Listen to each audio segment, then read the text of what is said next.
Well, officially, we are live broadcasting only on onedealaway.com. This is Money Matters. My name is Nev, and yes, it looks very, very different because, as I was explaining just a moment ago to everybody watching live, which I hope you are here today, and I do want to welcome you and I wish you good morning. I wish you a great morning. Because I got everything ready. I was ready to go and fire up OBS, and camera won't work. So I have attempted to put different. Anyways, restart. All these different crazy things, and none of it actually worked. So I typically use this camera, this setup that you're going to see today when I'm teaching, when I'm doing live teaching and stuff on Zoom, or even through different modalities.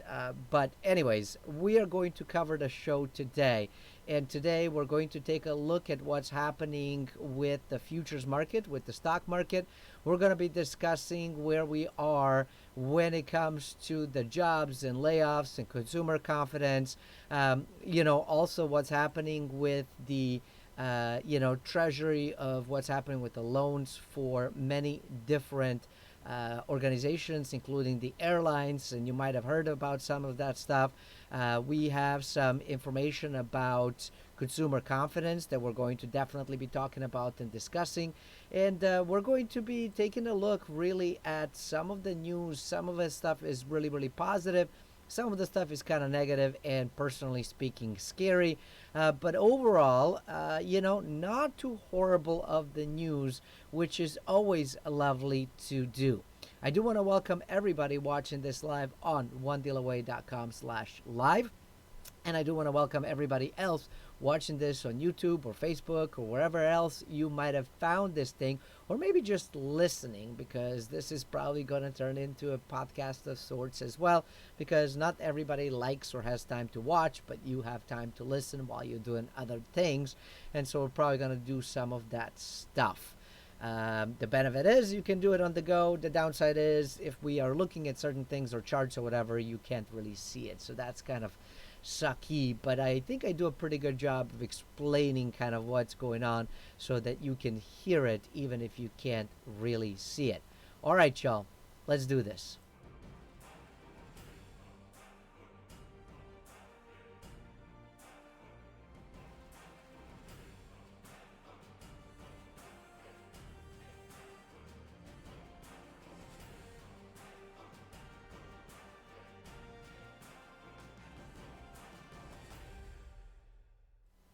Well, one thing at least was the same, right? The thing that you might have been already used to is the same. And the nice part is we're going to go into the news and stuff and take a look at what is happening. Oh no, no, no, no, no, no. See, when you click it, it automatically plays. I don't want that quite yet. I don't want that quite yet. Okay, so let's take a quick look at what's happening with the U.S. futures market. As you know, it's not 100% of what's going on, but it is a pretty good feel for it. All right, so let's do this. Okay, as you can see, the S&P futures is down about 0.4%, 0.37. Dow futures down 0.5, almost 0.49, and Nasdaq futures down 0.48. So again, not a perfect example, but there is a pretty good chance that we are looking at a red day today. And of course, there's a lot of reasons for that. One of the reasons is that there's so much uncertainty. The debate, I didn't watch it because I knew it was going to be a hot mess, and it turns out it was a hot mess, right? So, that's kind of where we are, of dealing with some politicians that are a hot mess. And maybe that's the statement of where we are as a society right now. But as you know, we are in this as I like to call it, beer overflow component. And there are some vaccines of what's going on, and there are certain things about what they're talking about that could potentially help that is beyond scary to me. Let's take a look, and hopefully the audio should come in, but let's see if it does. All right.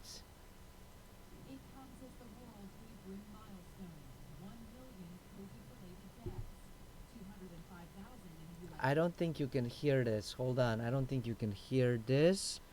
Um, Please hold. My apologies. As you can see, we're doing everything live. Everything live. I need audio. Hold on, please.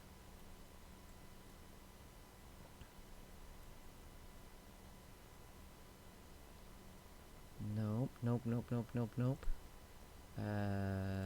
Different kind of audio.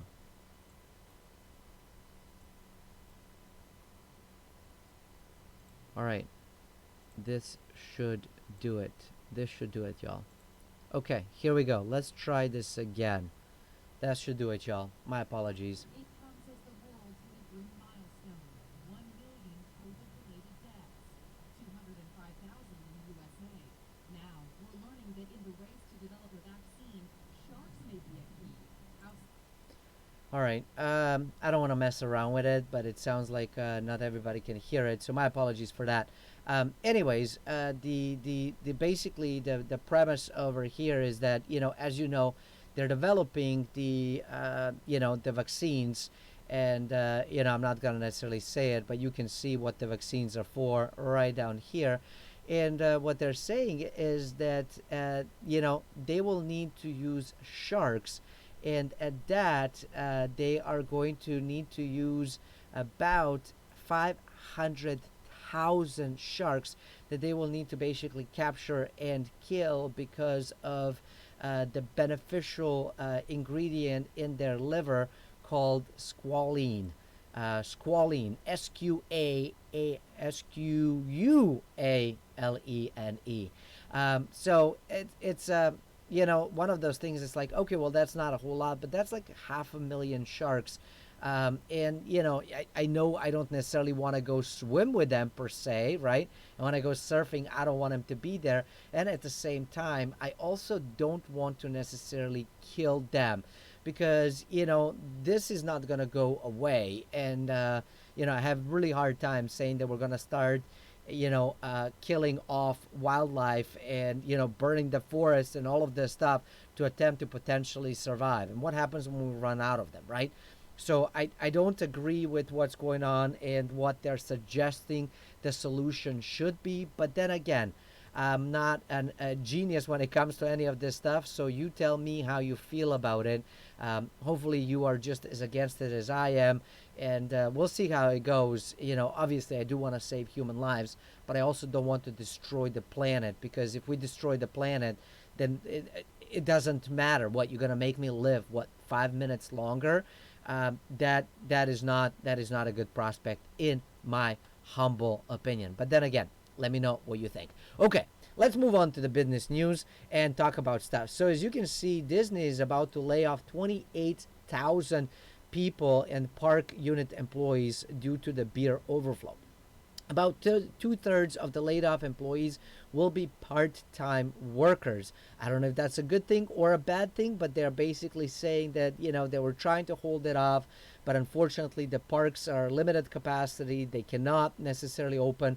They don't know when they're going to open either. So all of those things, when you put them together, they're basically saying we can't hold off. We have to lay off individuals. The Walt Disney World in Florida had employed 77,000 full-time, part-time workers before the beer overflow, while Disneyland in California employed 32,000. Now, they didn't necessarily disclose how many per park they're going to remove and reduce, but we do know that it's going to be 28,000 employees, roughly speaking. So not so positive news, but I promise I do have some better news. As please stick with me on this one. Now, another not so positive news, but also not necessarily a shocker. Here it is. JP Morgan Chase agrees to pay $92 million over market manipulation. All right, so what's going on?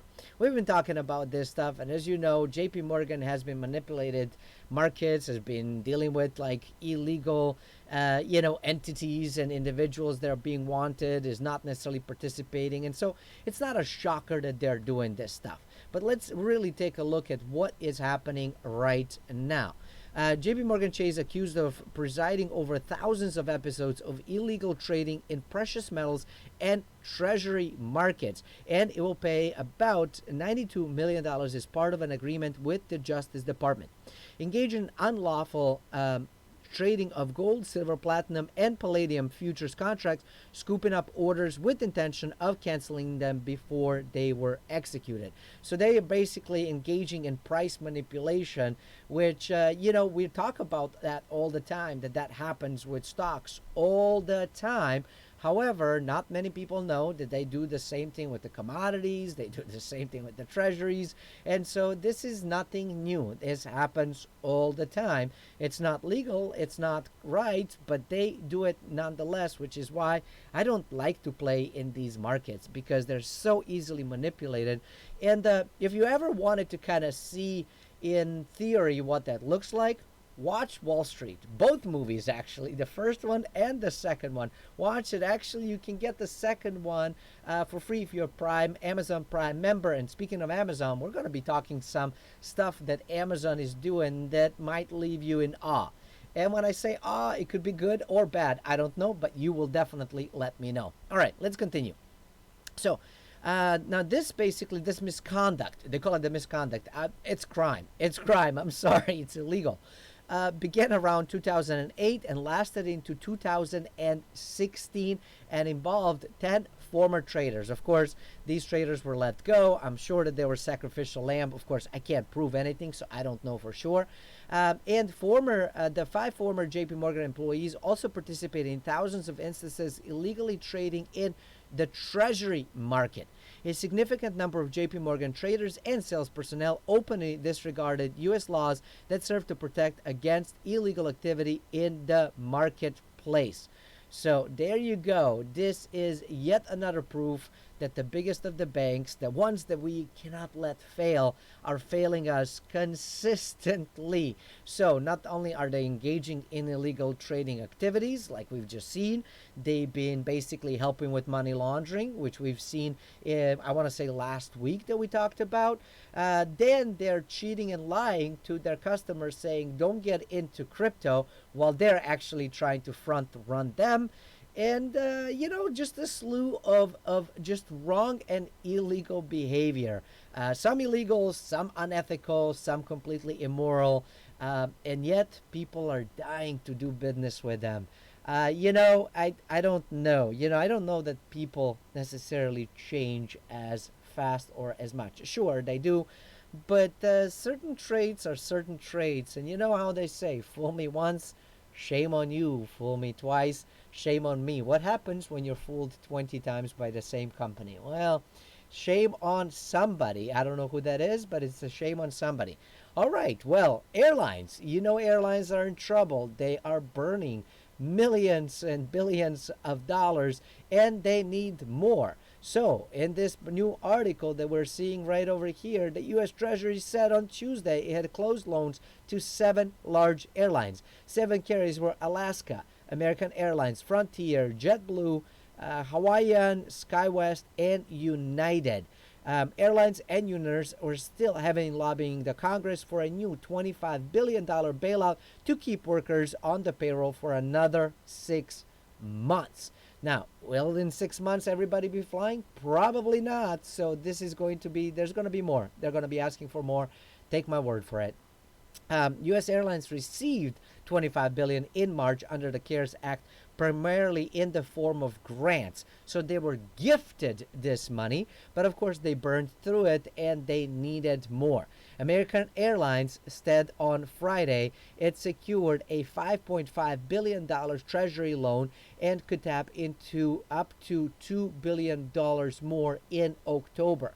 Now, they continue to burn together. Airlines continue to burn through $5 billion a month. So, $25 billion, they're saying 6 months? Probably not, because if they're burning 5 months, right? Like, let's do the basic math. Airlines have also tapped capital markets to bolster liquidity, but passenger traffic still down 68% well, the levels, right? The beer overflow levels. Now, this is an interesting story to me because I look at that and say, we've been trying to save stuff. We're zombifying the entire companies, the entire industries, the entire economy and stuff. And yet, when it comes to consumers like you and I and those that are unemployed, well, at that point, we don't have money, right?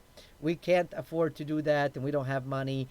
Infrastructure is absolutely horrendous, but we're not hiring anybody nor retraining people that are looking for jobs to pay them really, really well to basically make America great again. To quote somebody super famous, it's not so great. Call me crazy. I'm not on one side of the spectrum or the other.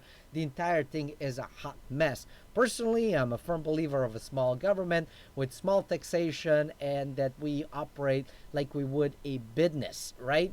And now, I think everybody's questioning. I know I have been questioning why are we being taxed for years, right? We escaped. United States escaped the UK ruling because of taxation, and now we're bringing the darn thing back here with a vengeance. But not only are we doing that, we're also printing money ad nauseum. So if we can print money ad nauseum, why the heck do we have to pay taxes? I don't know. If you can answer that question for me, hey, I would really, really appreciate it. You can put it in the comments or in the chat. And if you have more questions about that, I honestly don't know the answer. But here we're going to start shifting into some good news, right? Enough with the bad. Let's get into the good news. So, what is good news, Nav? Well, it's sort of bad, but it's kind of good. So, you know how when you owe money, to a particular company or whatever, they can potentially give that over to the debt collectors, and then those phone calls begin and harassment and everything else. Well, FTC announced that it's starting to crack down on debt collectors nationwide. The mysterious debt collectors who call insisting that you'll be in legal peril if you don't pay them big bucks are in hot water. Federal Trade Commission on Tuesday highlighted enforcement actions filed in recent months against two South Carolina-based debt collectors firms accused of bilking people out of a combined $17.2 million. And the firms that are agreed to financial settlement were unable to pay the full amounts, and you'll be shocked as to how little they actually paid. So wait for that. Wait for that because you'll be shocked. So they have received over 85,000 debt complaints from consumers this year, and they said nearly half pertain to debt that didn't exist or abusive, threatening practices. Now, they also are releasing that what you can do of to confront them. So here's some of the things that you can do when you get calls. Here are some potential red flags where you can basically just hang up and call FTC. Do not freak out. When a collector refuses to provide you a name of his or her company, when the amount of debt of the original collector is not given to you, or even the debt collector themselves are not giving you a name, hang up and just call FTC. A lot of times they're engaging in the very much illegal practices, and of course they always prey on people that are elderly, and they prey on people because they'll just put it in, and all you want to do is just get them off, and then you pay them, and it's not the right thing to do. Sometimes it could also be a scam, and sometimes it doesn't mean that that you owe money to anybody or it's completely incorrect. Now, they actually have two different companies here. Look at this. That they went after both in, I want to say, Buffalo, New York. Highland Asset Manager was ordered to pay $6.75 million. However, because they didn't have money, they could only pay $676,575. Now, the other company, Campbell Capital LLC, had a $1.7 million judgment. However, because they couldn't pay, they only had to pay $30,000. I don't know about you, but hey, maybe the government can do the same for me and you. Instead of your taxes being, I don't know, $10,000, maybe it could be a penny, right? I mean, that's the same thing. And the rest of it we could use for, I don't know, spending and boosting the economy. Call me crazy. accused of using deceptive robocalls and trickery, such as claiming to be from a mediation or law firm rather than debt collector, threatening legal action and using a target personal information to make it seem as though the threats were real.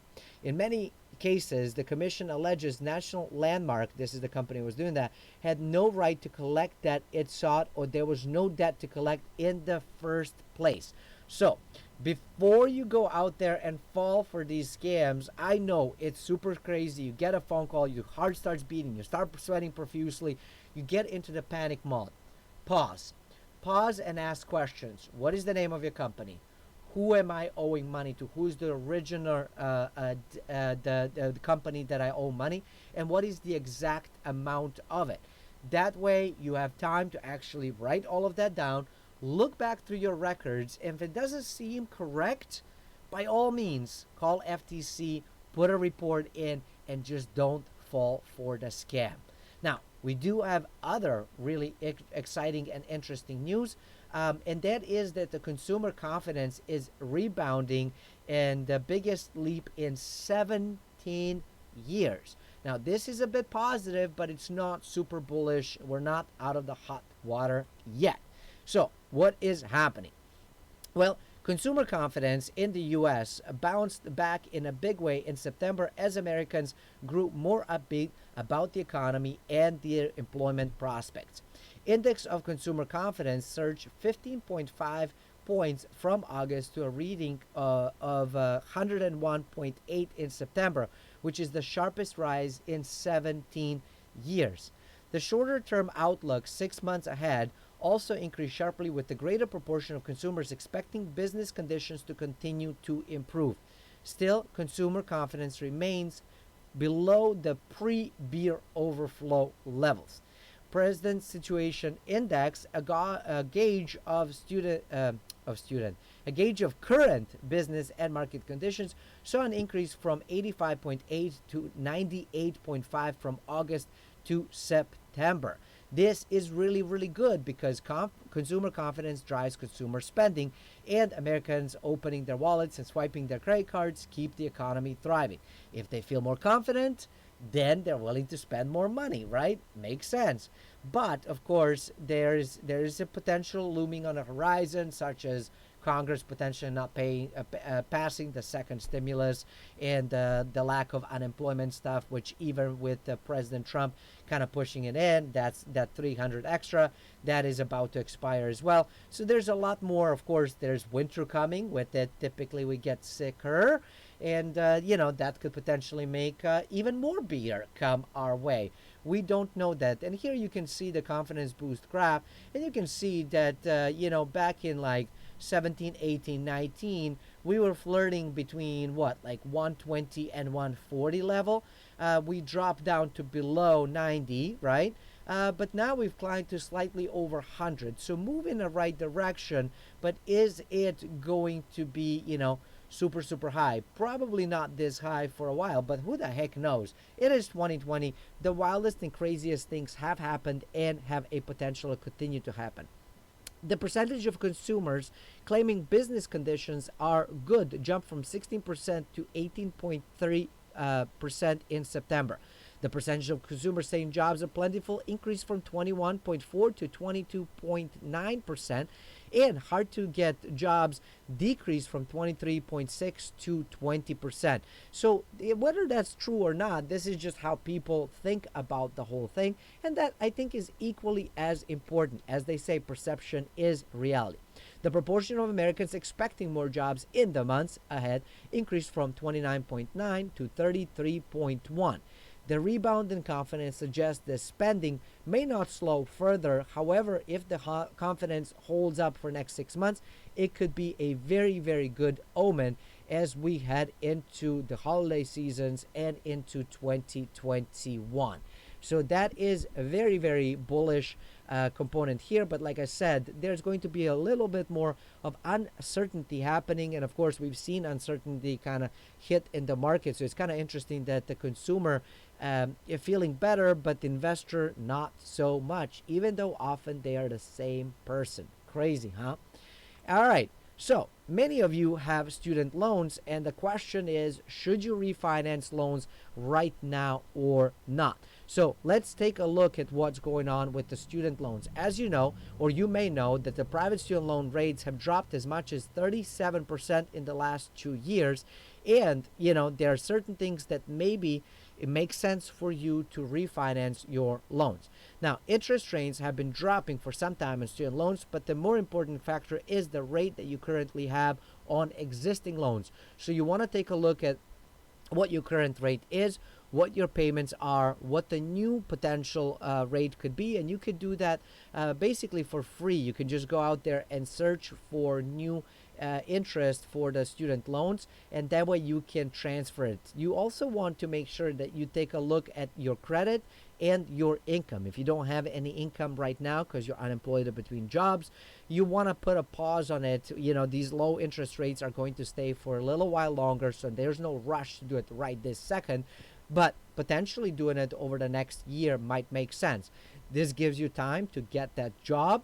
It also gives you time to fix your credit in case it is not good. Excuse me. And of course, you do that by improving your credit, meaning paying off some of the debt that you have, and working to get it boosted on up. Student loan refinancing loans are considered super prime. They're available only to those with relatively strong credit, and typically you need a credit score above 680. And to get the best rates, the score will need to be as close as possible to 800. So that's a bit of a feat, but you can do it. I believe in you. You should believe in yourself. So go out there, do a little bit of time to do things. Now, final piece you also want to consider is the type of debt that you have. If you have a federal student loan, so you can have federal or private aid. If you have a federal student loan, there are many perks out there that exist, including loan forgiveness if you go into the public service career, right, in particular areas, income-based repayment plans, current repayment and interest waiver, thanks to everything that is going on right now. Whereas private doesn't really do as much of that stuff. So if you want to go into the private, because that's the only one that you can refinance, you also want to consider some of the perks and stuff in your calculations, because those go away. Now, if you are not in a public service career and that doesn't really matter, and the income-based stuff is not really working anyways, then it might make sense. But you want to definitely do the math and understand what you're getting yourself into. Now, here is what doesn't make sense for you to do is that if you have bad credit, don't have jobs, the federal student loans, and you're working public sector that is about to be forgiven, you don't necessarily want to touch that stuff because it just might not make sense for you. So hopefully this was really, really helpful to you. And here we go. I promise to tell you something about Amazon that is going to make you go, whoa.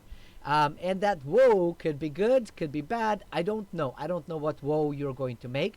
But let's talk about it right now as to what they're doing. Of course, we're talking about Amazon and Jeff Bezos. And no, he did not sell it.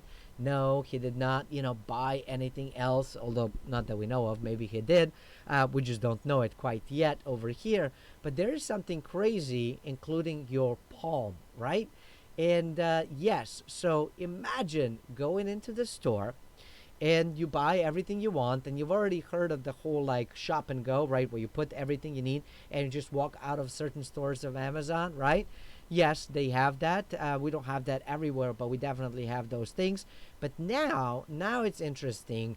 Amazon started putting in a new gadget where this little guy actually is connected to your identity, which it is, and it's connected to your credit card.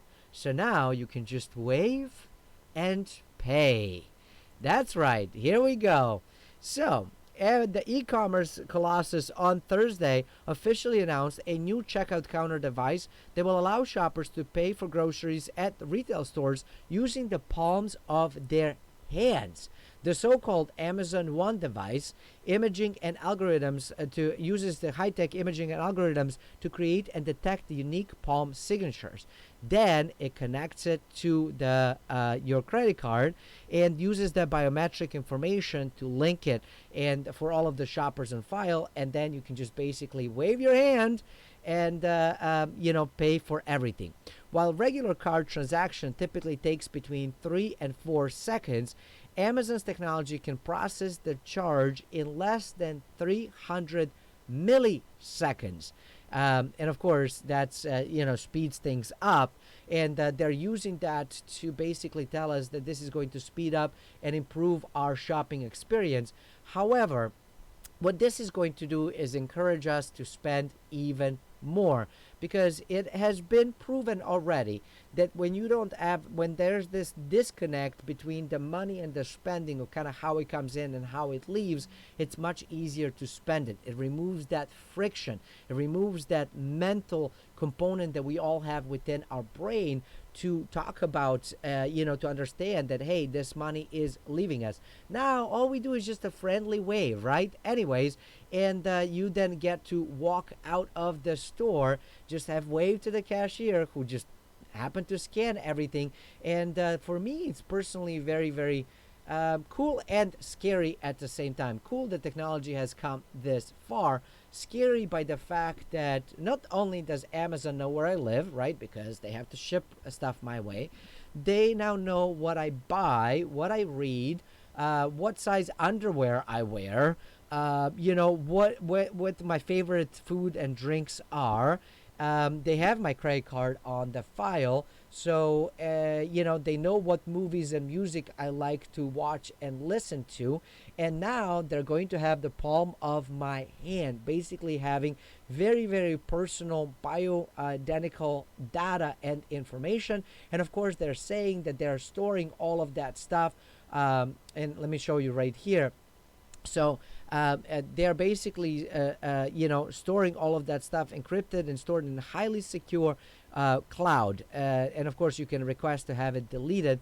But I don't know. Like, it's just the whole thing is very, very scary. And again, if you think about the whole fact that it means we're going to spend more, that's really highly problematic. Now, of course, it helps with the consumerism component of the economy, but when we look at the individual fact that personal finance and that kind of stuff, it's a scary proposition that people are going to be spending even more, and now it's connected to your credit card, which means that you're going to get yourself in even more debt.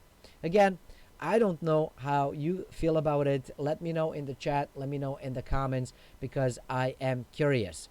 And here we go. Wrapping it up for today, I am just going to give you an image for what we're going to cover tomorrow. As you know, tomorrow is Thursday. This is beautiful San Diego, and we're going to be talking about real estate and San Diego home prices and what's happening around this beautiful nation of ours when it comes to real estate, mortgages, and all of those other things. Hey, thanks for watching. Do me a huge favor, smash the like button, subscribe to the channel, and hit bell notification if you're watching this on YouTube. And I do encourage you to join me on onedealaway.com/live, where you can sign in, join the chat, and we're going to be doing Q&A as always. For everybody else, thanks for watching. Until next time, stay forever money blessed, and do remember, you are only one deal away.